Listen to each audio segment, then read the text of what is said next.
Very, very important step, because after over 3 decades and 6 years in the making of this government, of the Modi government 1.0 and 2.0 together, the government has come with some reforms as far as the education sector is concerned. Right for, a choice of what subjects you want to take, flexibility of entry and exit in the undergraduate courses, plus also trying to lessen the burden of the board examination of 10+2 system as far as the children are concerned.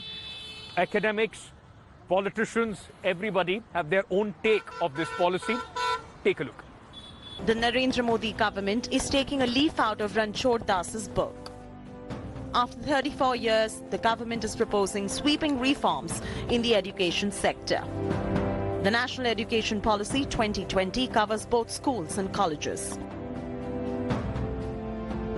Instead of the current 10+2 system of 5+3+3+4 structure starting from Anganwadi and ending with class 12th will be put in place.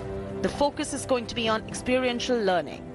Students will be taught in the home language or mother tongue or local language till class 5 and preferably till class 8. जो अपनी प्रारंभिक जो शिक्षा है उसकी मातृभाषा में होगी।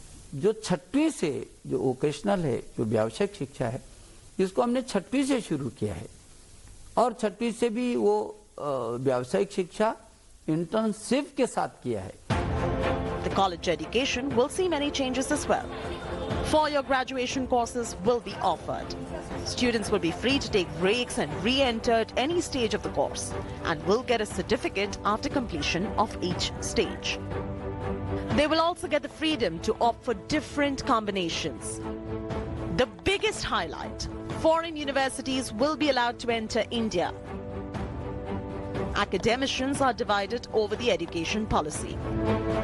As Indian, each one of us, we can proudly say that this is my national education policy, for the simple reason that all the stakeholders across the cross-section have been consulted, their inputs have been taken, and that feedback was considered, and then finally the national education policy has come.